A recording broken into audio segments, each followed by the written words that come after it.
Hi friends, গ্রাম পঞ্চায়েতের নতুন নিয়োগ শুরু হলো 2024-এ। তো এখানে দেখো প্রচুর গ্রাম পঞ্চায়েত রয়েছে। এই সমস্ত গ্রাম পঞ্চায়েতের আন্ডারে যদি তোমরা বাস করে থাকো তাহলে কিন্তু আবেদনটা করতে পারবে। প্রচুর কিন্তু গ্রাম পঞ্চায়েত রয়েছে।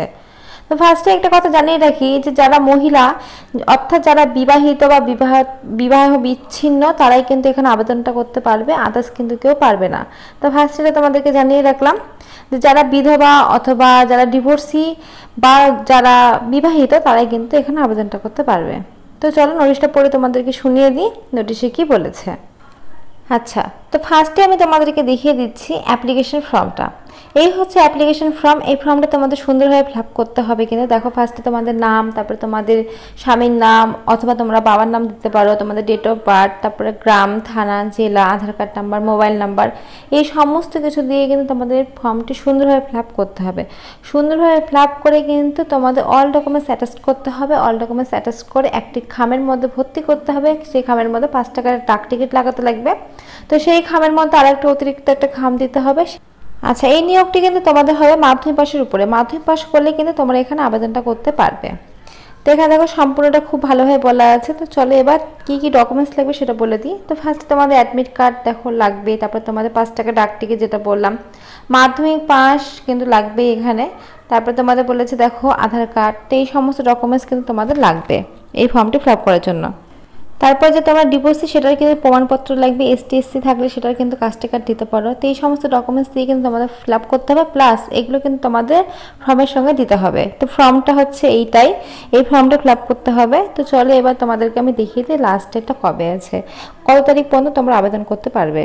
লাস্ট ডেটটা তোমাদের আছে দেখো 5/9/2024 তারিখ থেকে শুরু হয়েছে। লাস্ট ডেট রয়েছে 8/10/2024 তারিখ পর্যন্ত। 8/10/2024 তারিখ পর্যন্ত তোমাদের লাস্ট ডেটটা কিন্তু রয়েছে।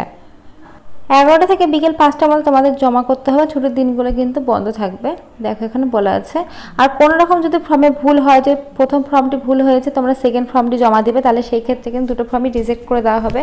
তাই ফর্মটা ভালোভাবে ফিল আপ করে তারপরে কিন্তু জমা করবে। একজন কিন্তু দুটো ফর্ম সাবমিট করতে পারবে না, এখানে খুব ভালোভাবে বলা আছে। আর ইন্টারভিউর মাধ্যমে কিন্তু এই নিয়োগটা হবে, কোনো রকম কিন্তু তোমাদের এক্সাম হবে না। তো সুতরাং শুধুমাত্র কিন্তু ইন্টারভিউর মাধ্যমে তোমাদের এই নিয়োগটা করা হচ্ছে।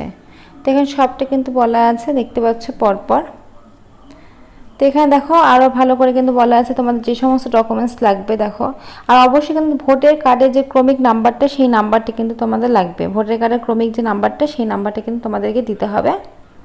তো এখানে দেখো সম্পূর্ণ ডিটেলসটা কিন্তু খুব ভালোভাবে বলা আছে। এই যে একজন আবেদনকারী কিন্তু একটি ফর্মই দিতে পারবে, একের বেশি ফর্ম দিলে কিন্তু সেটা রিজেক্ট করে দেওয়া হবে। আর তোমাদের কিন্তু স্থায়ী বাসিন্দা হিসেবে তোমাদের কিন্তু ভোটার কার্ড, আধার কার্ড প্রুফ হিসেবে দিতে হবে। দেখো এখানে সবটা কিন্তু মেনশন করা রয়েছে। আর প্রার্থীর বয়স অবশ্যই 30 থেকে 40-এর মধ্যে হতে হবে। 30 থেকে 40-এর মধ্যে বয়স হলে তবে কিন্তু আবেদনটা করতে পারবে।